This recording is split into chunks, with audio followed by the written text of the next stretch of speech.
Hey guys, and welcome to the Working Money Channel. All right, so it looks like over the last couple of hours now, Bitcoin has seen a bit of a reversal here, a bit of a bullish uptick. We still do have to get above this level here, at least in terms of localized resistance, if we're looking at price action on the short term. So that would be a price point of roughly 44,700. Now, of course, that level of resistance did form support back in around here when Bitcoin did hit that high most recently of about 45,900. So there are a few levels that we do have to get up above to confirm this price action, the bullish trajectory for Bitcoin. As you guys can see, if I throw a Fibonacci on here, we are getting back up to that 0.702 level. And Bitcoin is, well, I guess we'll have to wait and see what happens. This is, occurring in real time here. I was just about to start recording the video, and then I saw this price just start pumping. So right now, we're seeing a Bitcoin price at roughly 44,600. Crypto market, though, still shaking off a bit of fear, guys. We are dipping back into greed. 67, we got the market cap up here, $1.64 trillion, and we've got 24-hour volume increasing to 38.44%. Bitcoin dominance holding, so altcoins have really tapered off, and we may not see too much in terms of altcoin movement until we see that next big Bitcoin pump.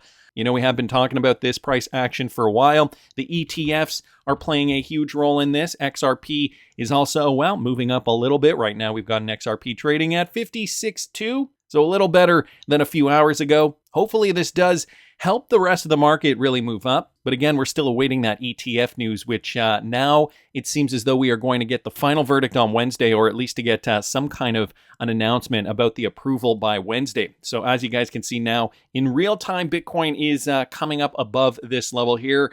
So is it going to wick up? Again, this is on the hourly. We're just going to have to wait and see how the price action materializes. I guess I'll check in at the end of the video. Ali charts here posting this. Around 1.11 million BTC were bought between 42,005 and 43,002 and have not been sold yet, making this one of the strongest support walls. So he is confirming that this is a strong support wall and that a lot of people bought up at these prices. If Bitcoin can hold above this level, there is not much significant resistance ahead that will prevent it from advancing further. But if we fail to hold, expect a downswing to the next critical area of interest, and that would be between 26,007 and 30,002. Well, I mean, as of the time of this recording, it is looking like Bitcoin is moving up. Of course, when in doubt, zoom out. When we zoom out to the daily, let me get rid of some of that there. And let me throw that back on here. You guys can see here, still a lot of work to do, and we've just been ranging in this zone here since early December. So it's been about a month. Get this, too. The SEC has issued a FOMO warning amid hopes for a spot Bitcoin ETF. So even the SEC's coming out and saying FOMO alert. Social media users have pointed out that the regulator's no-go to FOMO warning comes amid heightened anticipation over a spot Bitcoin ETF. So, could this result in something that, obviously the SEC wants to prevent? They don't want people FOMOing in and then losing their shirts once there is a correction. I'm guessing they're foreseeing a correction for Bitcoin in the near future. The US SEC has issued a warning about FOMO, crypto investing just days ahead of the anticipated spot Bitcoin exchange traded fund approval. This was posted on January the 6th. The SEC Office of Investor Education again warned retail investors of the risks associated with digital assets, including meme stocks, cryptocurrencies, and non-fungible tokens. So they did come out. This is their official release there over there on the X platform. SEC Investing Resolution number 5. Say no to FOMO, or the fear of missing out. Just because others might buy a particular investment doesn't mean it's the right opportunity for you. Learn more about finding out what's right for you and your investing goals. Listen to us because we know what is best for you. That was my little editorial piece added on there at the end. Nevertheless, I think you guys are seeing where this is going. Warning the public that, this price could correct again. We're not seeing it at the moment. And again, on the hourly, Bitcoin now has surpassed the 0.702, moving up now towards the 0.786. So I guess we just got to see how this plays out, guys. Ito Farina also noticed this, and maybe this is what spurred on those FOMO warnings. He posted this. XRP investors are sending letters into the SEC claiming the SEC has destroyed lives, causing people to lose their life savings in the same day the SEC sued Ripple, causing XRP to crash. This is actually not that new. This is from a few months ago But basically, this is just an example of what people were writing in from the XRP community. The SEC has destroyed lives. Your former staff member, Bill Hinman, received $16 million from an Ethereum crypto firm. At the same time, he only gave that coin positive clarity while concurrently crushing ETH competitors. The person claims down here that they lost their life savings the same day the SEC sued XRP and caused it to crash $15 billion in the first 24 hours. If the SEC wanted to protect people, then why can't they use funds to destroy scams or Ponzi coins? You have several thousand to pick from. Instead of destroying genuine, good-willing U.S. businesses like Ripple, as XRP physically can't be used for its intended use case if it is a security. Hence, all USA partners such as MoneyGram dropped the tech. So this is just one example here of what the XRP community has sent into the SEC. And now, the SEC has the gall to say, do not FOMO in to, and they're not even telling you what to not FOMO into, but they are, I guess, insinuating NFTs, cryptocurrencies, meme stocks, anything that they don't see fit, anything that, we are really gunning to make money from in this bull run. But guys, they are not tricking me. I've diversified my portfolio this time around. The utility coins taking a bit of a backseat. I mean, I still do hold a large portion of utility cryptocurrencies, but I have decided to diversify using different metrics this bull run, and you can find my picks at patreon.com if you guys are interested in looking at what I am trading. Some of the coins now, since we have seen Bitcoin retrace and some of those altcoins cool off, are coming back down to some pretty good levels, and they're actually still below the cost average price that I originally purchased them at back in the spring. So some good potentials there if you guys are interested. Patreon.com/workingmoneychannel. Ripple is still moving lots of XRP, guys. 100 million in-house. This is clearly an internal transfer of XRP. According to data from crypto data provider Whale Alert, 100 million XRP moved, and the value for that was about $56.3 million US, implying that the company moved each XRP at an average price of about 56 cents. The transfer came in when XRP faces an extended price drawdown. As we know, we did see the price of XRP fall. Of course, that is due to larger market fluctuations. According to Whale Alert, though, the funds were sent from Ripple's wallet to another address activated in October of last year. So a fairly recently minted address. This transfer is reminiscent of Ripple's operations month on month, characterized by similar XRP moves between its controlled wallets. So Whale Alert here, just reporting on that. We still don't know why that transfer occurred. Usually when we do see Ripple or some other big wallets from some of the known ODL exchanges, we know that those transfers are likely for ODL purposes. But this one is from Ripple to an unknown wallet, so it has yet to be labeled. I guess we will have to wait and see. Anyway, I wanted to thank Michael Branch for posting that. Guys, another big milestone for the XRP Ledger. The XRP Ledger has surpassed 5 million active accounts. So check this out here. We're sitting now at 5,315 active accounts here, and you can find all that information at xrpscan.com. Let me just click on that there. So you can see active accounts, 5,315, and you can get a whole bunch of other types of metrics here too from XRP Scan, a great little resource here that I don't use as much as I probably should. However, this is an important milestone. We are still seeing XRP addresses being minted, and we will likely see this continue into the near future. So just a little update there from the XRP Scan Twitter account. Guys, did you also notice this? Ripple co-founder XRP Wallet displays suspicious activity. I thought Jed had sold all his XRP. Well, apparently the XRP wallet belonging to Ripple co-founder Jed McCaleb has been displaying suspicious activity since July of 2022, as a series of withdrawal attempts seek to take out millions of XRP. This was originally published by Flip the Chain, a crypto educational content provider. He posted this on X. So guys, for context here, each of the three Ripple founders, if you don't know the story, received a share of 20 billion XRP for their contributions to the firm. However, when Jed McCaleb left Ripple in 2014 to launch Stellar, he left with about 9 billion XRP. And that resulted in a lawsuit where he had to sell on a schedule. And I think it was back in July of, it was July of last year. Yeah, that's right. July of 2022. That was when I believe all the XRP was emptied from his wallet. However, there were some suspicious attempts, according to Flip the Chain here. The last set of withdrawals by Jed McCaleb was on July 17, 2022. However, someone from this wallet has been trying to withdraw XRP with no success since the XRP balance is exhausted. So check this out. Maybe it's just a glitch. Maybe it's just the bot here still trying to withdraw the XRP. It was never reprogrammed to say, stop doing this. Very strange considering, you would think they would be on top of that kind of thing. Last successful outbound transaction was on July 17, 2022, approximately 1.1 million XRP.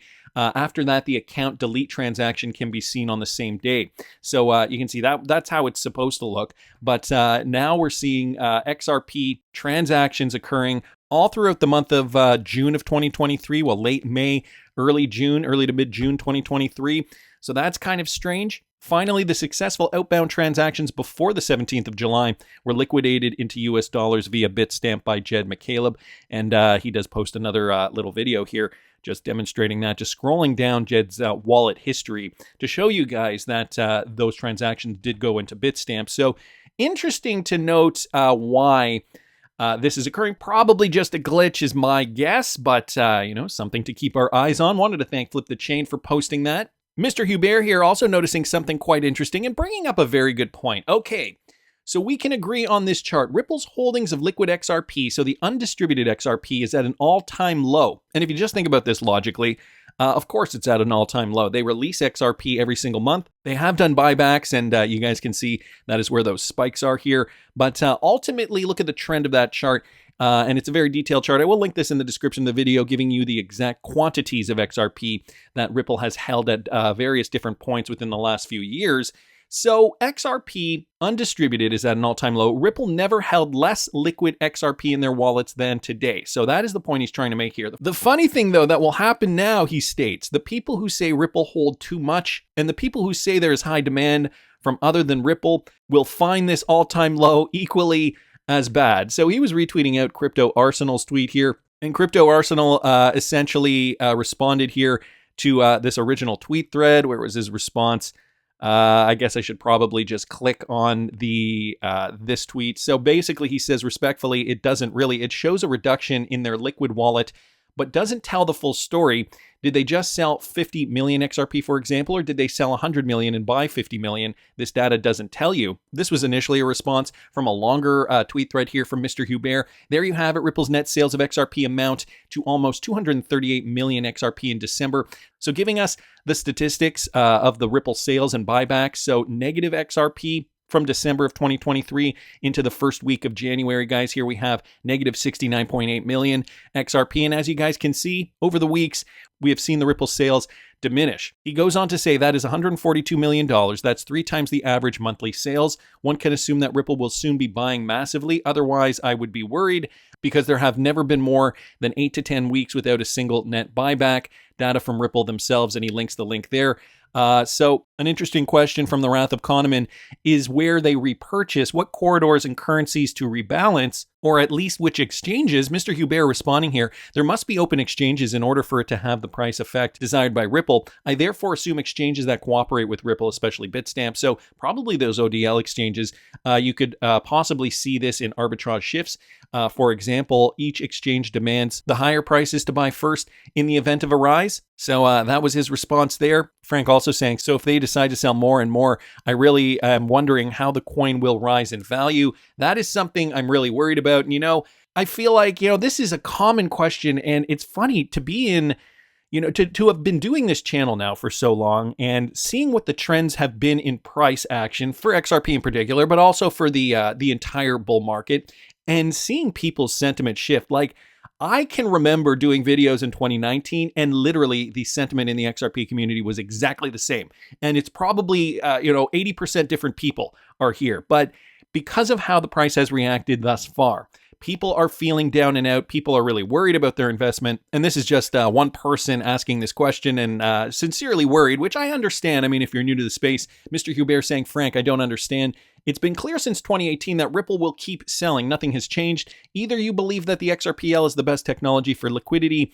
and will be worthwhile as an investment despite Ripple's sales and buybacks, or you don't. So Mr. HBAR taking that hard line there. Of course, Mr. HBAR has been in the space for quite a long time, so he gets it.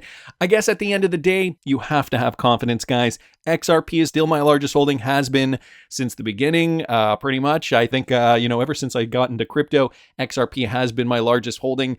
I think probably right at the beginning, I bought Bitcoin and only held Bitcoin at a point, but it was a very short time. Nevertheless, these numbers, I get how they can scare people. I get how the supply distribution can scare newbies too. David Schwartz also responding to this. Ripple has two choices.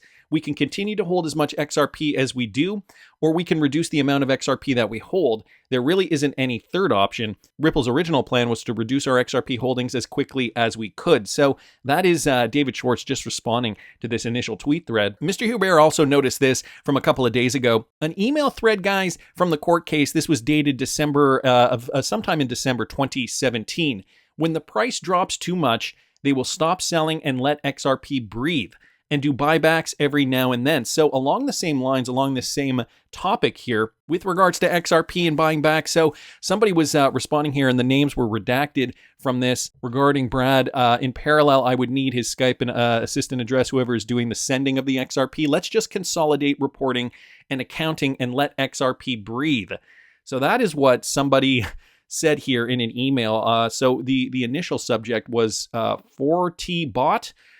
So maybe that has to do with 4 trillion, or maybe just the name of the bot that was doing the buying and the selling. I stopped all 2, 4, 5, 24, 26, 28. We need to stop the 6T bot for the same reason we stopped the 4T bots. And then it says, good morning, Chris. I'm assuming he means Chris Larson. We are going to pause the bots and monitor until tomorrow. We haven't done any tactical in 2 days. Please advise if you are okay with this. Confirm, received 20 million XRP. Again, this was from 2017, and I could see how the optics of this look bad. Some people like Ledge Bundy here saying, buy back at the lower price in which they sold. Absolute heroes. And Mr. HBAR just confirming that this is the liquidity business, okay? And back in 2017, they really had to manage XRP liquidity a lot more closely than they do today. SSTT saying, so Mr. HBAR, my recent friend, does this technically mean market manipulation by definition? Mr. HBAR responded, legally or because of your feelings. The SEC never even tried to sue for market manipulation, so I guess it's just normal liquidity business. Manipulation just like others do in selected commodities such as gold and silver. This coming from Cronus of the Golden Age. Mr. HBAR responding, do you mean like every other single crypto asset, especially the best performing ones? So defending this point here, I don't know if this is market manipulation. I don't know if this is part of the liquidity business. I mean, if they are buying and selling, letting XRP breathe every now and then, of course, when the price gets too high, at least in 2017, they needed a mechanism to, really kind of tamp that down. If I bring up XRP again, and I'm just going to put it on the weekly for a second here. You guys remember what 2017 brought, okay? 60,000% increase for XRP, roughly. Okay, we were at about 58,300, depending on where you take it from back in early 2017 to the end of 2017 or early 2018. So, the price went gangbusters during this bull run. This was again December 2017, in and around this week here. Okay, XRP, even just in the week that email was sent, did rally about 200 and almost 300% just in that 1 week. Since then, though, Ripple's ODL liquidity business has moved on. More adoption and more real-world utility is now addressing the market, I think, and a lot of this is happening a lot more organically. But to this point, Bill Morgan also noticing this, retweeting out James Blight's tweet here. Unfortunately, it was a bad investment and waste of time letting elites screw us. We could have had something else. Check it out, guys. This is Eleanor Turret suggesting, well, is the price of XRP suppressed? Ellie, I want to ask you about the suppression. You think it has nothing to do with price action. I think it's a genuine narrative. And we've seen big companies like Grayscale acknowledge this. They had XRP products in the works at the SEC and XRP Trust. And they had another diversified product that was 30% Bitcoin, 30% Ethereum, 10% Solana, XRP, Cardano, and so on.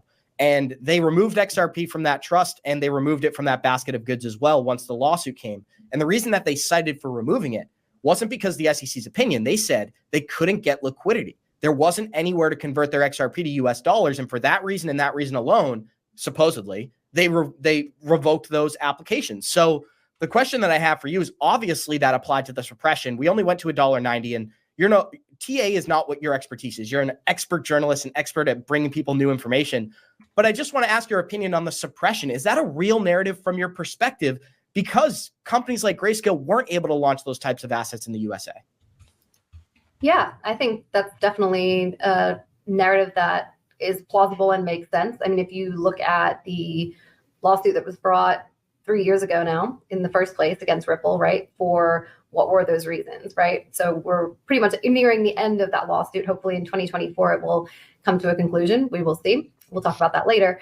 But there were a lot of conflicts of interest. Obviously, I don't have to tell you guys know all about it. The Hinman documents, with everything going on with this potential ETHgate stuff, the Dow report, there's definitely involvement, I think, from the top levels of the powers that be that suppress these things, right? I mean, there's interest in seeing certain things succeed, and interest in, maybe seeing others not so much. So I wouldn't be surprised I'm going to take that stance on it, if suppression like that is actually going on. I wouldn't be surprised if suppression like that is actually going on. So you heard it from Eleanor Turret here, possible XRP suppression. I mean, we saw it back in 2017. This is when the market was really, really hot, guys. I personally think, though, the market has matured and Ripple has less access to XRP. And just to reiterate, as per Mr. HBAR, the amount of XRP they hold is at an all-time low. So is the suppression going to be an issue this time around? One thing I do know, guys, is that when this Nike swoosh pattern does form on a chart, XRP does pump. It has in the past and likely will in the future. In the near future, that's just my opinion, though. I want to hear what you guys think. Please subscribe to the channel if you haven't already. Like the video if you like the content I'm providing. I always love hearing your comments. See you in the next one, guys.